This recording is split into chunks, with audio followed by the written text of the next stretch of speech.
India's first organic ice cream. Better ingredients, better ice cream. Organic Creamery by Iceberg.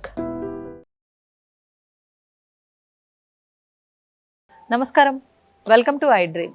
ధర్మ మార్గం with Vijitha కార్యక్రమానికి స్వాగతం.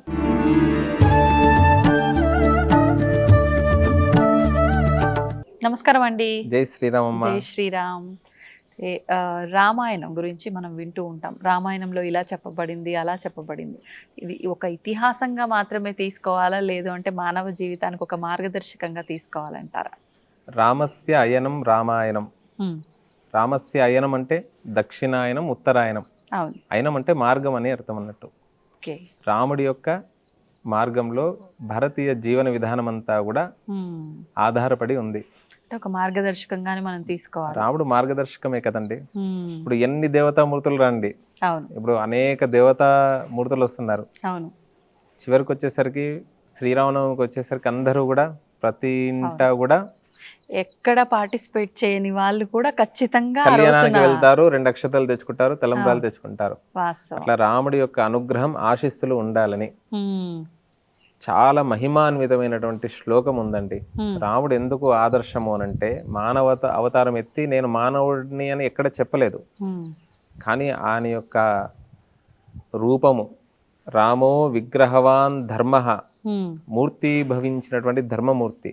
శాశ్వతమైనటువంటిది ఏంటిదంటే చివరికి వచ్చేసరికి ధర్మమే. రాముణ్ణి మర్యాద పురుషోత్తముడు అని కూడా అనేవారని విన్నాము. ఎందుకని? రాముడు ఎవరినైనా కూడా చూడగానే స్మిత పూర్వ విభాసి, ముందుగా తను మాట్లాడిస్తుండే. పూర్వ విభాసి అది కూడా ఏదో మాటలు, ఈరోజు ఒక మాట మాట్లాడితేనే ఏదో సంపద పోతున్నట్టున్నటువంటి జీవన విధానంలో రామ అని స్మరించగానే ఆయన ఇలా ఉన్నాడు, మనం కూడా ఇలా ఉండాలి. శ్రీరామ జయ రామ జయ జయ రామ అని అంటుంటాం కదా, 13 అక్షరాలు అన్నట్టు మహామంత్రం ఇది. ఇది చేసినటువంటి వారికి జయం జరుగుతుంది.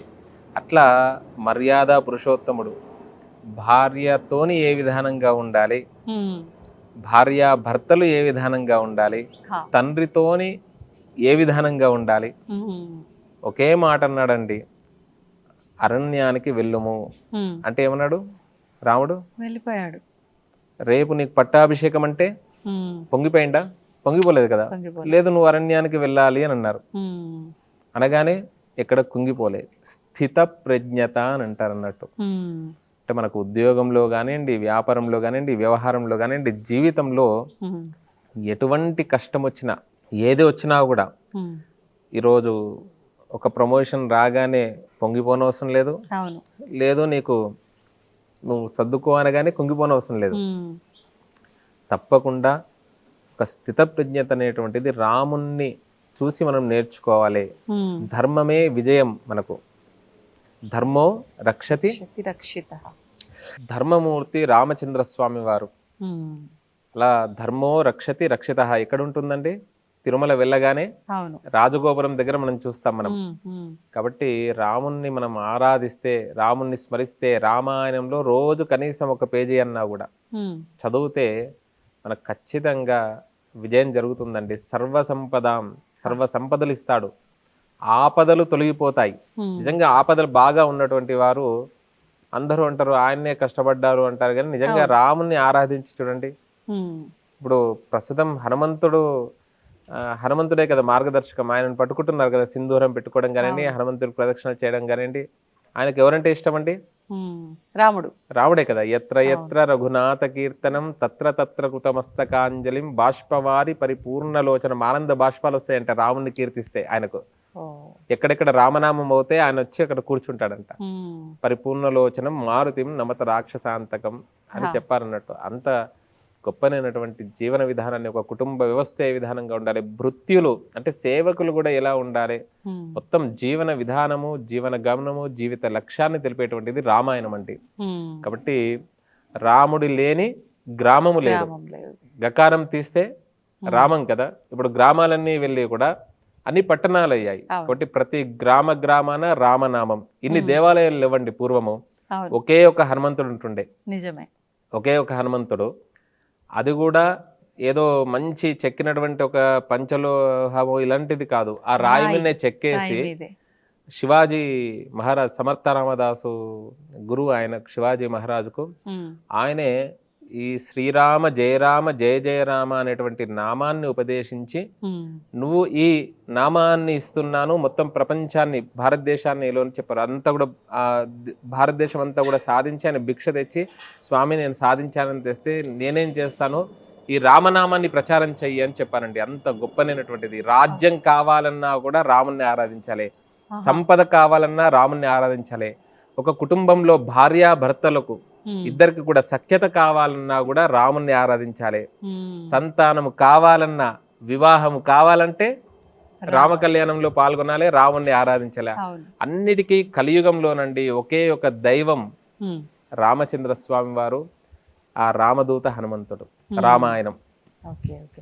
అంటే ఇప్పుడు రామాయణం నిత్యం ఒక పేపర్ అన్నా చదవాలి అన్నారు, నియమాలు ఏమన్నా పాటించాలంటారా? నియమాలు ఏమీ అవసరం లేదండి. రోజు అంటే శ్లోకం కాకుండా అర్థంతో సహా చదువుకుంటే చాలా విశేషం, చాలా మధురమైనటువంటిదండి.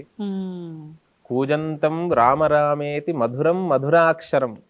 ప్రతి అక్షరము కూడా మధురమైనటువంటిది. అసలు రామాయణం ఎన్ని శ్లోకాలండి మనకు తెలిసినంత వరకు? 24,000 శ్లోకాలు ప్రస్తుతం కలియుగంలో. అసలు ఎన్ని శ్లోకాలండి? 100,000,000 ప్రవిస్తరం, 100 కోట్ల సంఖ్య రామాయణం, 100 కోట్ల శ్లోకాలంట. చరితం రఘునాథస్య ఆనంద రామాయణంలో చెప్పారు 100,000,000 ప్రవిస్తరం ఏకైకమక్షరం ప్రోక్తం మహాపాతక నాశనం. అంటే రాముడి యొక్క ఒక్కొక్క అక్షరం ఏదైతే ఉందో ఒక్కొక్క పాదము మహాపాతకాలు. మహాపాతకాలు అంటే ఏంటిదండి?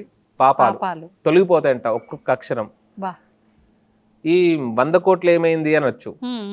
33,33,33,300 ఈ చిల్లర 3 లోకాలకు అంటే దేవతలంతా కూడా బ్రహ్మ దేవలోకంలో వచ్చిన వాళ్ళు వచ్చి అడిగారు, స్వామి మాకు మరల మనుష్య లోకానికి 100 కోట్లు అయితే మాకు కూడా కావాలి అని అన్నారు.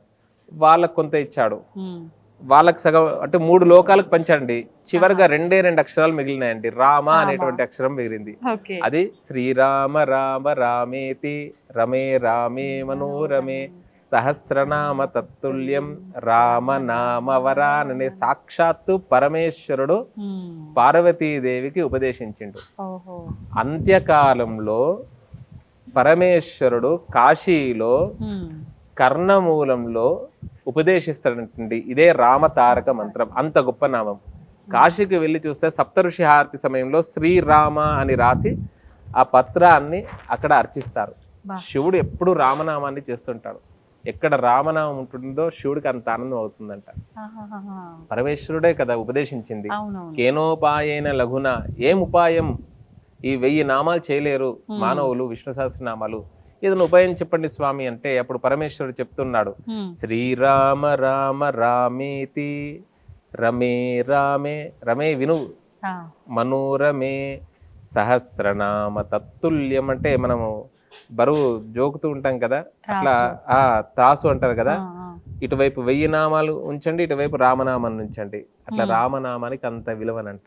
కలియుగంలో విష్ణు సహస్రనామాలు ఎక్కడ చదువుతారండి? చదివితే చాలా విశేషం, అద్భుతం. కానీ సాధ్యపడదు కదండి. సమయము అంతా కూడా ఎవరు చేయాల్సినటువంటి ధర్మాన్ని వాళ్ళు చేయాలి. కావున రామనామాన్ని జపించండి అందరూ కూడా. శ్రీరామ జయ రామ జయ జయ రామ అని ఒక మండల దీక్ష అలవాటు చేసుకోండి. అసలు 13 అక్షరాలండి. జీవితంలో 13 లక్షలు చేయనంట. ఇంకా వాడికి జన్మ గొప్ప. అంటే అలా చేయాలంటే మళ్ళీ గురువు దగ్గర నుంచి ఏం అవసరం లేదండి. రామనామానికి ఏముందండి, ప్రతి ఒక్కరు పలుకుతారు. చిన్న పాప కూడా పలుకుతుంది. అంటే మీరన్నట్టు ఇన్ని లక్షలు చేయాలి అనుకున్నప్పుడు గురువు ద్వారా ఏం లేదు, రోజు శ్రీరామ జయ రామ జయ జయ రామ అదే అలవాటు. ఉదయం లేవగానే అసలు ఫోన్లు అన్ని పక్కకు పెట్టేసి ఉదయం లేవగానే శ్రీరామ జయ రామ జయ జయ రామ అని చేతులు చూసుకొని నమస్కారం చేసుకొని భూమికి నమస్కారం చేసుకొని ఆ రామనామంతో గడిపితేనండి అద్భుతం అండి జీవితం కూడా. పడుకునే ముందు కూడా ఏ విధానంగా పడుకుంటామో అవే ఆలోచనలు వస్తూ ఉంటాయి. అంత్యకాలేచ ఎట్లా అయితే మనం ఇన్సూరెన్స్ చేసుకుంటామో జీవితానికి, ఏదో ద్రవ్యాన్ని డబ్బుని ఇన్సూరెన్స్ చేసుకుంటాం 10 years 15 years కి చేస్తుంటాం కదా, అట్లా మనం ఏదో ఈ జన్మకు చేసుకుంటాం. కానీ మళ్ళీ జన్మ ఎక్కడ పుడతామో ఏంటదో మనకంతా కూడా తెలియదు. కాబట్టి దానికి కూడా కావాలి కదా. కావున దానికి ఏంటిదంటే ఈ రామనామం అనేటువంటి బ్యాంక్ బ్యాలెన్స్ చేసుకుంటే చాలా అద్భుతంగా ఉంటుంది. మహాద్భుతమైనటువంటిదండి. రామాయణం రోజు ఒక అర్థంతో సహా ఒక శ్లోకాన్ని వినండి. మా వల్ల అయితే లేదు, రామాయణం కాదు, శ్రీమద్ సుందరకాండ 24,000 శ్లోకాలు అనుకున్నాం కదండి కలియుగంలో. 24 అక్షరాలు దేనికి సంకేతం అంటే గాయత్రి మహామంత్రం. గాయత్రి మంత్రం 24 అక్షరాలు. గాయత్రి మంత్రం చేయాలి అంటే దానికి యజ్ఞోపవీతం ధరించాలి, సుస్వరంగా సస్వరంగా మంత్రం తప్పకుండా. మంత్రం ఎలా చెప్పాలంటే స్వరయుక్తంగా చెప్పాలి. ఉదాత్తము అనుదాత్తము సమాహార స్వరితం అని దీనికి మంత్రం అంటే గురుపదేశం కావాలి. సుందరాకాండ రామాయణానికి ఏ ఉపదేశం లేదు, అవసరం లేదు. హాయిగా సుందరాకాండ రోజు ఒక శ్లోకం చదువుకోండి, అద్భుతం. అసలు అర్థంతో సహా చదువుకోండి. అద్భుతమైనటువంటి గ్రంథం రామాయణం. రామాయణం చేస్తే ఎంత ఫలితం ఉంటుందో సుందరాకాండ చేస్తే అంత ఫలితం ఉంటుంది.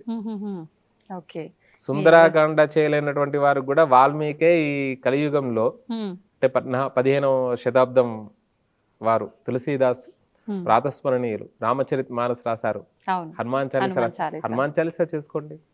అంటే అన్ని అవకాశాలు మనకి ఇచ్చారు, ఒకటి కాకపోతే ఒకటి మీరు బాగుపడడం కోసం అన్నట్లుగా. అంతేనండి, అంతే. ఏది ఎంచుకుంటారనేది ఇంకా ఎవరి దృష్టిని బట్టి సృష్టి.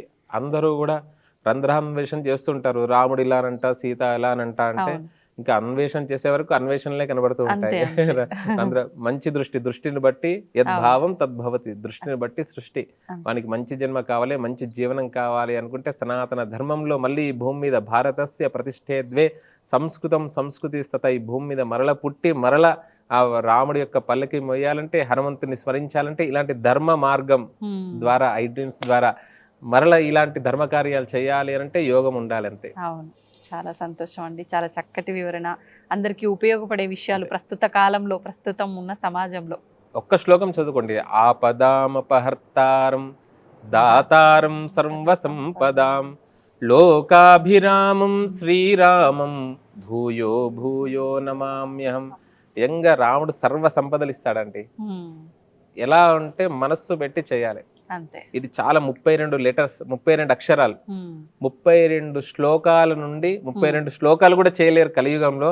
కనీసం ప్రయాణానికి అంటే ముందు, తర్వాత తినే ముందు, పడుకునే ముందు నా ఆపదలు తొలగించు స్వామి.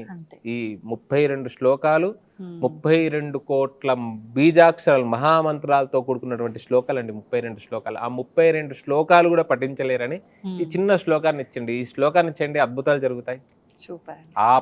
ఆపన్నజన రక్షైక దీక్షాయామిత తేజసే నమోస్తు విష్ణవే తుభ్యం రామాయాపన్ నివారణే. నా ఆపద తొలగించు స్వామి. ఆ అనే అక్షరం ప, ఆపదాంబ భరతాలు ఉంది కదా. ఈ 32 అక్షరాలు ఏవైతే ఉన్నాయో 32 శ్లోకాలలో ఒక్కొక్క శ్లోకం నుండి ఒక్కొక్క అక్షరం. పా అనే అక్షరం. ఆ ప పదాంభోజర జస్పర్శ పవిత్ర మునియోషితే నమోస్తు సీతా పతయే రామాయాపన్ నివారిణే. ఆ ప దానవేంద్ర మహామత్త గజ పంచాస్య రూపిణే నమోస్తు రఘునాథాయ రామాయాపన్ నివారిణే. ఇలా చెప్పుకుంటూ వెళ్తే దాదాపు మన ఐ డ్రీమ్స్ లో దాదాపు 300 ఎపిసోడ్స్ చేయొచ్చు. అంత మహిమాన్వితమైనటువంటిది రామనామం. అవకాశం ఉంటే మరి ఆ రాముడి దయ తప్పకుండా చేద్దాం. తప్పకుండా. అసలు అద్భుతం. రాముణ్ణి మించిన దైవం లేడండి. ఐ డ్రీమ్స్ ద్వారా అందరికీ కూడా కన్ఫ్యూజ్ కాకండి. పూర్వం ఏ విధమైనటువంటి పద్ధతి ఉందో, ఏ విధమైనటువంటి జీవన విధానం ఉందో, మన తాత తర్వాత మన జనరేషన్స్ ఎలా గడిపారో అలానే గడపండి. కొత్త కొత్త పద్ధతులు, కొత్త కొత్త విధానాలు వద్దు. మనం రాముని నమ్ముకుందాం, కృష్ణుని నమ్ముకుందాం. మాతృదేవో భవ, పితృదేవో భవ, ఆచార్యదేవో భవ. ఒకే అంతే కదండి. ఏకపత్ని వ్రతుడు స్వామివారు. ఆ అమ్మవారు కూడా సుందరాకాండలో అంటుంది శచీదేవి ఏ విధానంగా ఉందో అంటే నేను ఆ విధమైనటువంటి పాతివ్రత్యాన్ని, పతియే వ్రతం కలిగినటువంటి దాన్ని, ఇట్లా భార్యాభర్తలు ఏ విధానంగా ఉండాలో ఒక కుటుంబ సంరక్షణ జరుగుతుందండి రామాయణాన్ని స్మరిస్తే, రామాయణాన్ని పఠిస్తే. అంత గొప్పనైనటువంటిది. అలా రామాయణాన్ని అందరూ కూడా తప్పకుండా పఠించండి. కనీసం హనుమాన్ చాలీసానైనా కూడా చేయండి అని కోరుతూ జై శ్రీరామ్. ధన్యవాదాలండి. జై Sriram. And for more videos, please subscribe to iDream. Please subscribe to iDream. Please subscribe iDream. And please subscribe to iDream. For more videos, subscribe to iDream. please like, share and subscribe to the channel. Congratulations, iDream. Subscribe to iDream. Subscribe to iDream. So subscribe to iDream Media. iDream ki iDream team andarki huge congratulations. Please subscribe iDream Media. Please subscribe to iDream. Subscribe iDream. Please subscribe to iDream. I dream అంటే నా కళల ఛానల్ను subscribe చేసుకున్న నోరు తిరుగుతలేదు. మీరైతే గంట గుర్తు కొట్టండి. For more such videos, please subscribe to iDream. Subscribe to iDream. Please subscribe to iDream. Please subscribe iDream Media. Please do subscribe to iDream. Please subscribe to iDream Media. For best entertainment and information, please subscribe iDream. And don't forget to subscribe to iDream.